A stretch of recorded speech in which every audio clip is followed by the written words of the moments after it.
Hoje vamos falar sobre uma mentira, uma falsidade, algo que manchou por muito tempo o Holocausto como um momento de absoluta bestialidade. Porque dentro do Holocausto, da Shoah, da perseguição nazista contra os judeus, mas também contra as populações da Europa Oriental, os poloneses, os russos, os Rom e os Sinti, além de outras categorias de pessoas consideradas inimigas do Estado nazista. Dentro de tudo isso, havia espaço também para uma mentira. E essa mentira tem um lugar específico. Ela está localizada dentro da atual República Tcheca. Naquilo que antes era uma cidade modelo, uma cidade fortificada, construída durante o Império Habsburgo e que foi transformada em um local de detenção, de troca e, sobretudo, um lugar da mentira. Hoje vamos falar sobre o gueto de Theresienstadt, ou de Terezin, se preferirem. Hoje vamos falar daquele lugar que os nazistas transformaram em uma vitrine. A vitrine bonita, limpa, a vitrine sedutora do seu plano de extermínio, o que deveria ser mostrado aos inspetores da Cruz Vermelha, fazendo acreditar que tudo o que já circulava na época sobre os campos de extermínio era, na verdade, a verdadeira mentira. Na verdade, Theresienstadt era a verdadeira mentira. Uma mentira feita claramente de falsidades, de sofrimento, de mortes e de episódios absurdos, como os artistas ou as crianças, dos quais hoje restam vestígios. Hoje vamos falar exatamente sobre isso. E se segurem bem na cadeira ou no sofá, porque não será uma viagem fácil pela memória. A cidade-fortaleza de Theresienstadt, cujo nome em alemão significa Cidade de Teresa, foi construída no final do século XVIII pelo imperador José II de Habsburgo, projetada como uma estrutura militar. A cidadezinha era cercada por muros, bastiões, fossos, uma verdadeira cidade-fortaleza. Além disso, se quiserem ver uma dessas na Itália, tentem ir ao Alto Adige para visitar Glorenza ou, em menor escala, Brunico. Sua estrutura fechada, facilmente controlável, tornou Terezin ideal, primeiro para a proteção, de fato, dos habitantes, e depois, com a chegada dos nazistas, para a transformação em um local de concentração. A Tchecoslováquia, que havia surgido como um novo Estado, o primeiro Estado completamente novo desde a Grande Guerra, acabou primeiro sendo despojada. E depois foi desmembrada, entre 1938 e 1939. Ninguém defendeu a Tchecoslováquia, ninguém queria se envolver em uma guerra pelos boêmios, pelos morávios, ninguém. E quando os nazistas assumem o controle de Theresienstadt, ele começa a avaliar seu potencial. E Reinhard Heydrich, um dos principais organizadores da solução final, o homem que pede e consegue a realização da Conferência de Wannsee, é quem decide instituir em Theresienstadt um gueto especial. O primeiro comboio ferroviário chega a Theresienstadt em novembro de 1941. Naquele momento, a cidadezinha, que já contava com poucos habitantes originais, é esvaziada de sua população e destinada a ser preenchida por deportados, todos judeus, que chegam principalmente da Alemanha e do que antes era a Áustria. As autoridades nazistas começam a apresentar Theresienstadt como um assentamento judaico autônomo. Uma mentira vendida para as nações neutras como a Suíça ou a Suécia, e para a Cruz Vermelha, que periodicamente pede para inspecionar os campos de prisioneiros. Theresienstadt, nos documentos, é apresentada justamente como uma espécie de pequeno paraíso para os judeus. Mas é uma grande mentira. O campo está sob o controle total das SS, e não de qualquer divisão, a Totenkopfverband, a divisão que cuida da direção, administração, organização e gestão dos campos de concentração. Apesar de algumas áreas de Theresienstadt serem pintadas novamente, apresentadas como se tivessem cafés, lojas, até mesmo um teatro, os judeus são obrigados a viver em condições extremamente difíceis. Superlotação, escassez de comida, falta de cuidados médicos, condições higiênicas desastrosas. A pequena fortaleza, a parte mais elevada de Theresienstadt, é usada como prisão para torturas, fuzilamentos e enforcamentos. Lá, a Cruz Vermelha nunca entra. O motivo é apresentada como um local militar. Um lugar onde a Cruz Vermelha não tem direito de entrar. Aqui, aqueles alojamentos que, segundo os Habsburgo, deveriam abrigar cerca de uma brigada, alguns milhares de pessoas, ficam superlotados, Famílias inteiras ou grupos são amontoados em quartos apertados, muitas vezes sem aquecimento. Imagine a higiene ou a privacidade. A fome é uma das principais causas de sofrimento. As rações distribuídas são sempre insuficientes e de péssima qualidade. A sopa é aguada, o pão é duro ou cheio de vermes. Muitos deportados conseguem sobreviver por um certo período graças ao mercado negro ou compartilhando o pouco alimento disponível. Uma dessas ex-deportadas, Ruth Kugler, lembrou: "Estávamos sempre com fome. A fome se tornava um pensamento constante, algo que ocupava toda a mente, obviamente. E depois vinham as doenças: tifo, tuberculose, disenteria. Quem fica doente tem 90% de chance de morrer." Os corpos dos mortos são transportados diariamente para o crematório construído fora dos muros da cidade. Outro dos sobreviventes, Leo Strauss, escreveu muito tempo depois: "Todos os dias víamos pessoas desabando de repente, fracas demais para continuar até mesmo a caminhar." A morte se tornou uma presença normal em Theresienstadt. O que deveria ser o gueto paradisíaco era, na verdade, um inferno. Um inferno na Terra, cercado por uma enorme mentira. Segundo os historiadores, cerca de 35 mil pessoas morreram em Theresienstadt, lá no gueto. Mas o número de vítimas é muito maior. Porque, a partir da primavera de 1942, após a Conferência de Wannsee, Theresienstadt foi transformado em outra coisa. Tornou-se um campo de trânsito para a morte. Os transportes chegam do que antes era a Áustria, de toda a Alemanha, param, descarregam.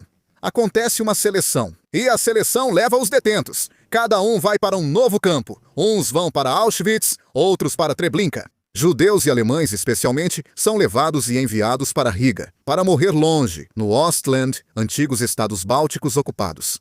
Theresienstadt é definida, por um lado, como a necessidade do regime nazista de apresentar uma mentira boa, positiva, atraente. Por outro lado, de armazenar os últimos ex-combatentes judeus, ex-grandes representantes da intelectualidade judaica, os últimos ex-beneficiários dos agora extintos benefícios legais. E por outro lado, como um campo de triagem, como se fossem gado.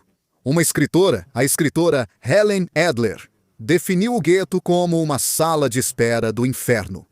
O comboio chegava. A carga era jogada na plataforma. Acontecia a seleção. Alguns partiam em outro trem. Outros ficavam alguns dias ainda esperando sobreviver. Quem ficaria lá por muito tempo? Mas não podia saber.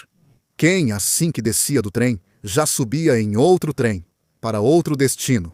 Um clima de angústia constante. Nunca se podia saber o que realmente iria acontecer. Mas, como dissemos, Theresienstadt também é o lugar da mentira. Quando as visitas da Cruz Vermelha são autorizadas, antes que os inspetores cheguem, o campo é reformado através de um trabalho de maquiagem. As fachadas são repintadas com cores vivas. Chegam até a plantar canteiros de flores. Lojas que não existem são abertas. Concertos são organizados. Milhares de prisioneiros doentes ou desnutridos são deportados para Auschwitz nessa ocasião, só para evitar que o excesso de lotação seja visto. Era tudo uma encenação, diria Benjamin Murmenstein. Uma encenação criada para quem não sabia o que era Theresienstadt.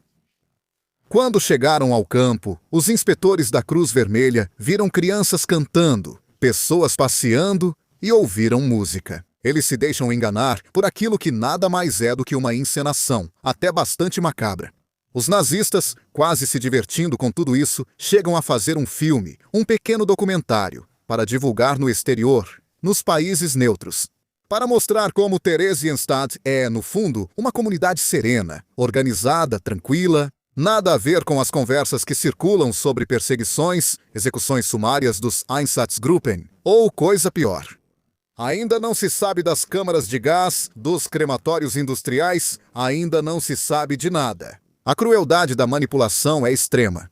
Muitos dos prisioneiros usados no filme, assim que terminam as filmagens, são deportados e assassinados. Não deve restar nenhum vestígio, nem mesmo de quem participou, contra a própria vontade, da mentira. Mas apesar dessas condições terríveis, em Theresienstadt, graças à presença de músicos, escritores, poetas e professores, ocorre uma espécie de resistência moral interna. Não há força física para se opor às crueldades, como aconteceu em Sobibor ou em outros campos. Aliás, sobre a revolta de Sobibor, você encontra o vídeo no canal. Prefere-se uma sobrevivência moral, uma resistência cultural. Victor Ullmann, Pavel Haas, Gideon Klein são alguns dos compositores que foram deportados para Theresienstadt. Victor Ullmann, a esse respeito, escreveu: "Não nos sentamos para chorar às margens dos rios da Babilônia. Nosso desejo de criar arte em Theresienstadt era proporcional à nossa vontade de viver." No Gueto também foi apresentada uma ópera infantil chamada Brundibar, composta por Hans Krasa. É uma ópera que conta a história de dois irmãos que, junto com os amigos, conseguem derrotar um tirano. E não é difícil entender quem era esse tirano. Só os guardas alemães assistem, riem, zombam, sem entender com o que os prisioneiros realmente sonham. Um dos aspectos mais complexos dessa história diz respeito aos cerca de 15 mil menores que passaram por Theresienstadt. E desses 15 mil, apenas algumas centenas sobreviveram. No gueto, alguns adultos tentaram proteger os mais jovens, organizando aulas clandestinas, atividades recreativas e superando as dificuldades. Até mesmo as proibições nazistas de ensinar a ler e escrever. Um professor chamado Friedel Dicker Brandeis incentivou centenas de crianças a desenhar e pintar. Esses trabalhos permaneceram e são um testemunho poderosíssimo. Desenhos de casas cheias de sol, árvores verdes, céus límpidos. Outros incentivaram a poesia. Pois bem, os poemas são outro testemunho. Há um que diz: "A borboleta não vive aqui, no gueto." Imagine a borboleta, com sua extrema delicadeza e fragilidade. A borboleta se tornou o símbolo da liberdade negada às crianças de Theresienstadt. Outra sobrevivente, Helga Weiss, lembrou: "Nós desenhávamos o que víamos. A fome, o medo, os transportes. É o nosso jeito de preservar a verdade." Theresienstadt, por vontade de Reinhard Heydrich, também é o gueto para os idosos. O gueto modelo onde levam os velhos para morrer com dignidade. É isso que dizem em Wannsee. Mas não existe essa dignidade. É tudo uma encenação. É tudo uma mentira. É preciso esperar até maio de 1945, os primeiros dias de One, quando o campo é finalmente alcançado pela Cruz Vermelha Internacional, que percebe as mentiras que haviam sido contadas anteriormente e, posteriormente, pelo Exército Vermelho. Os sobreviventes, que saem do inferno, ou melhor, da antessala, da sala de espera do inferno de Theresienstadt, não reconhecem mais o que está do lado de fora. Famílias inteiras haviam sido exterminadas. Essas cidades não existiam mais. Mesmo após a libertação, muitos prisioneiros morrem devido a doenças, a extrema debilitação. Mas há também quem se deixa morrer porque não encontra mais uma razão para continuar. O fim da guerra não apagou os traumas sofridos. O sentimento de culpa por ter sobrevivido em relação aos companheiros de sofrimento corrói por dentro todos os prisioneiros que em maio de 1945 saem de Theresienstadt, que hoje é um dos principais memoriais europeus dedicados à Shoah. As casas, os quartéis, o crematório, o cemitério, a pequena fortaleza são museus que guardam documentos, fotografias, testemunhos. Visitar Theresienstadt significa entrar em contato com uma história que não diz respeito apenas ao passado. O gueto mostra até onde pode chegar a propaganda, a desumanização, o ódio racial e a vontade de mentir, de um Estado totalitário que não busca nada além da destruição de tudo o que não lhe agrada. Os testemunhos de quem sobreviveu continuam sendo uma parte fundamental da memória. Porque não contam apenas o sofrimento, mas também a resistência humana, inclusive espiritual, mesmo em condições extremas. Resistir em Theresienstadt permanece como um alerta universal. Seus muros, hoje, lembram como a civilização pode ser arrasada pela barbárie. Quando a indiferença toma o lugar da responsabilidade moral. Quando aquilo que consideramos justo e correto é deixado de lado. Quando a mentira encobre os crimes. Quando o sofrimento de mulheres, idosos e crianças é explorado para fins vis e para contar uma mentira. Para fazer o mundo inteiro acreditar que a vontade de apagar etnias inteiras da face da Terra é apenas uma sugestão, algo contado por outros, que não está acontecendo, quando na verdade era justamente de Theresienstadt que partiam os comboios da morte. direcionados aos campos de extermínio, direcionados aos assassinos. Abasteciam aquela linha contínua de montagem da morte, que havia sido decidida em altos escalões, em Berlim, e que tinha um ponto vital, essencial, justamente naquela que havia sido uma cidade-fortaleza dos Habsburgo, e que havia perdido sua função em favor de um lugar de sofrimento, de fome, de doença, e o que é pior de tudo, de uma mentira constrangedora.